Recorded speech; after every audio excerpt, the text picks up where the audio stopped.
ਸਤਿ ਸ਼੍ਰੀ ਅਕਾਲ ਜੀ। ਕਿਸਾਨ ਏਕਤਾ ਮੋਰਚਾ ਤੋਂ ਲਾਈਵ ਆ।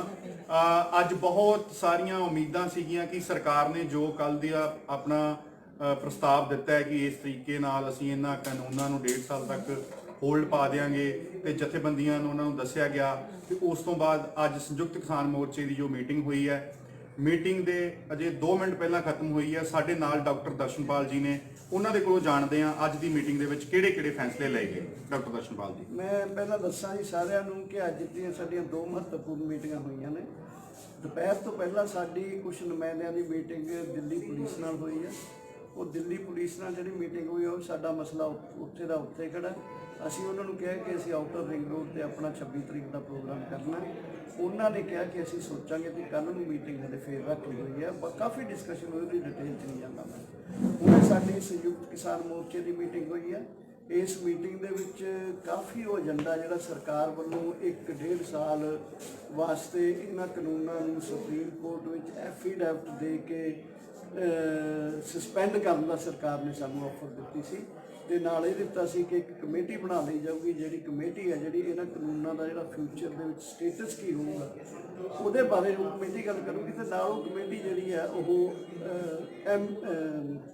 ਮਿਨੀਮਮ ਸਪੋਰਟ ਪ੍ਰਾਈਸ ਦੇ ਉੱਤੇ ਵੀ ਉਹ ਕਮੇਟੀ ਦੇ ਵਿੱਚ ਜਿਹੜੇ ਵੀ ਉਹ ਟਰਮਸ ਹੋਣਗੀਆਂ ਟਰਮਸ ਦੇ ਅਨੁਸਾਰ ਉਹ ਕਮੇਟੀ ਦੇ ਵਿੱਚ ਡਿਸਕਸ ਹੋਊਗਾ। ਇਹ ਜਿਹੜੀਆਂ ਚੀਜ਼ਾਂ ਆਈਆਂ ਨੇ ਸਰਕਾਰ ਵੱਲੋਂ ਇਹਨਾਂ ਨੂੰ ਅੱਜ ਸੰਯੁਕਤ ਕਿਸਾਨ ਮੋਰਚੇ ਨੇ ਆਮ ਸਹਿਮਤੀ ਨਾਲ ਹੀ ਯੂਨੈਨਿਮਸਲੀ ਉਸ ਨੂੰ ਰੱਦ ਕਰਤਾ ਤੇ ਸਾਰਿਆਂ ਨੇ ਇਹ ਬੜੇ ਠੋਕ ਕੇ ਕਿਹਾ ਕਿ ਜਦੋਂ ਤੱਕ ਕਾਨੂੰਨ ਰੱਦ ਨਹੀਂ ਹੁੰਦੇ ਅਸੀਂ ਇੱਥੋਂ ਨਹੀਂ ਜਾਵਾਂਗੇ। 3 ਕਾਨੂੰਨ ਰੱਦ ਨਹੀਂ ਹੁੰਦੇ ਤੇ ਮਿਨੀਮਮ ਸਪੋਰਟ ਪ੍ਰਾਈਸ ਦਾ ਸਾਰੇ ਦੇਸ਼ ਦੇ ਕਿਸਾਨਾਂ ਦਾ ਮਸਲਾ ਉਹ ਹੱਲ ਨਹੀਂ ਹੁੰਦਾ, ਨਹੀਂ ਜਾਵਾਂਗੇ। ਤੇ ਨਾਲ ਦੀ ਨਾਲ 26 ਤਰੀਕ ਦੀ ਤਿਆਰੀ ਵਾਸਤੇ ਕਾਫੀ ਡਿਟੇਲ 'ਚ ਗੱਲ ਕੀਤੀ ਗਈ।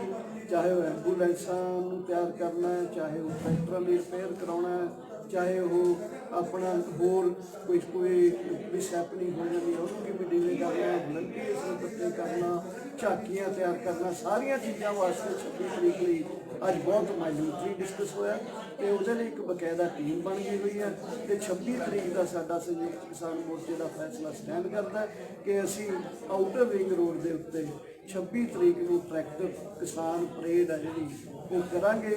ਉਹਦੀ ਹੋਰ ਡਿਟੇਲ 'ਚ ਵੱਖ-ਵੱਖ ਇਲਾਕਿਆਂ ਤੋਂ ਵੱਖ-ਵੱਖ ਧਰਨਿਆਂ ਤੋਂ ਹੋਊਗੀ ਕਿਉਂਕਿ ਹਜ਼ਾਰਾਂ ਲੱਖਾਂ ਟਰੈਕਟਰ ਜਿਹੜੇ ਪੰਜਾਬ ਤੋਂ ਹਰਿਆਣੇ ਤੋਂ ਦਿੱਲੀ ਵੱਲ ਮਾਰਚ ਕਰਕੇ ਆ ਰਹੇ ਨੇ।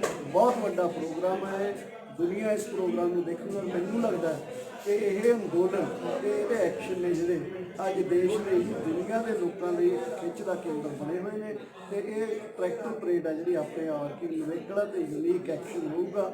ਅਸੀਂ ਇਹਦੀ ਤਿਆਰੀ ਦੇ ਵਿੱਚ ਅੱਜ ਮੀਟਿੰਗ ਦੇ ਵਿੱਚ ਕਾਫੀ ਡਿਟੇਲ 'ਚ ਧੰਨਵਾਦ। ਡਾਕਟਰ ਸਾਹਿਬ, ਜਿਵੇਂ ਬਹੁਤ ਸਾਰੇ ਪਬਲਿਕ ਦੇ ਇਹ ਸਵਾਲ ਸੀ ਕਿ ਸਰਕਾਰ ਬਾਰ-ਬਾਰ ਇਹ ਕਹਿ ਰਹੀ ਹੈ ਕਿ ਅਸੀਂ ਤਾਂ ਬਹੁਤ ਵੱਡਾ ਕਦਮ ਕਿਸਾਨਾਂ ਦੇ ਪ੍ਰਤੀ ਚੁੱਕ ਲਿਆ ਕਿ ਅਸੀਂ ਰੱਦ ਨਹੀਂ ਅਜੇ ਕਰਨ ਦੀ ਵੀ ਸੁਪਰੀਮ ਕੋਰਟ ਦੇ ਵਿੱਚ ਐਫੀਡੇਵਿਟ ਦੇ ਦਾਂਗੇ, ਉਹਨਾਂ ਨੂੰ ਹੋਲਡ ਤੇ ਪਾ ਲਵਾਂਗੇ।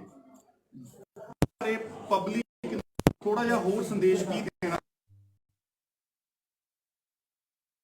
ਨੂੰ ਮੁਕੰਮਲ ਤੌਰ ਤੇ ਰੱਦ ਕਰਦੇ ਹਾਂ। ਦੇਖੋ, ਮੈਂ ਸਾਰੇ ਦੇਸ਼ ਤੇ ਦੁਨੀਆ ਦੇ ਲੋਕਾਂ ਨੂੰ ਇਹ ਦੱਸਣਾ ਚਾਹੁੰਦਾ ਕਿ ਸਾਡੇ ਕਿਸਾਨ ਜਥੇਬੰਦੀਆਂ ਦਾ ਪੂਰੇ ਦੇਸ਼ 'ਚ ਵੀ ਤੇ ਵਿਦੇਸ਼ 'ਚ ਵਸਦੇ ਸਾਡੇ ਕਿਸਾਨਾਂ ਅਤੇ ਹਮਦਰਦਾਂ ਦੇ ਵੀ ਸਾਨੂੰ ਬੜੇ ਸੁਨੇਹੇ ਆ ਰਹੇ ਨੇ ਕਿ ਤੁਹਾਡਾ ਅੰਦੋਲਨ ਜਿਸ ਸਟੇਜ 'ਤੇ ਪਹੁੰਚਿਆ ਹੋਇਆ ਹੈ ਇਹਦੇ ਵਿੱਚ ਕੇਂਦਰ ਸਰਕਾਰ ਨੂੰ ਮੰਨਣਾ ਪਊਗਾ। ਸਾਡੇ ਅੰਦੋਲਨ ਦਾ ਸੱਚਮੁੱਚ ਜਿਸ ਲੈਵਲ 'ਤੇ ਗਿਆ ਹੋਇਆ ਹੈ ਉਸ ਲੈਵਲ 'ਤੇ ਅਤੇ ਨਾਲ ਦੀ ਨਾਲ ਜਿੰਨਾ ਲੰਮਾ ਅੰਦੋਲਨ ਹੋ ਗਿਆ ਇਹਦੇ ਵਿੱਚੋਂ ਮੈਨੂੰ ਪੂਰਾ ਵਿਸ਼ਵਾਸ ਹੈ ਕਿ ਅਸੀਂ ਜੋ ਇਹਨਾਂ ਕਾਨੂੰਨਾਂ ਨੂੰ ਰੱਦ ਕਰਨ ਦੀ ਮੰਗ ਕੇਂਦਰ ਸਰਕਾਰ ਦੇ ਸਾਹਮਣੇ ਰੱਖੀ ਹੈ ਉਹਨੂੰ ਪ੍ਰਾਪਤ ਕਰਨਾ ਅਸਲ 'ਚ ਪੰਜਾਬ ਸੂਬੇ ਲਈ, ਪੰਜਾਬ ਲਈ, ਪੰਜਾਬ ਦੇ ਲੋਕਾਂ ਲਈ ਅਤੇ ਪੰਜਾਬ ਦੇ ਤੇ ਦੇਸ਼ ਦੇ ਕਿਸਾਨਾਂ ਲਈ ਇੱਕ ਕਾਰਪੋਰੇਟ ਘਰਾਣਿਆਂ ਤੋਂ ਬਚਾਉਣ ਲਈ, ਪੂੰਜੀ ਦੇ ਹਮਲੇ ਤੋਂ ਬਚਾਉਣ ਲਈ, ਉਹਨਾਂ ਦੀ ਲੁੱਟ ਤੋਂ ਬਚਾਉਣ ਲਈ ਤੇ ਉਹਨਾਂ ਦੀ ਅੱਗੇ ਲੰਬੇ ਸਮੇਂ ਲਈ ਉਹਨਾਂ ਦੇ ਬੱਚਿਆਂ ਦੇ ਚੰਗੇ ਭਵਿੱਖ ਅਤੇ ਮੁਕਤੀ ਲਈ ਇਹ ਤਿੰਨਾਂ ਕਾਨੂੰਨਾਂ ਨੂੰ ਰੱਦ ਕਰਾਉਣਾ ਬਹੁਤ ਜ਼ਰੂਰੀ ਹੈ।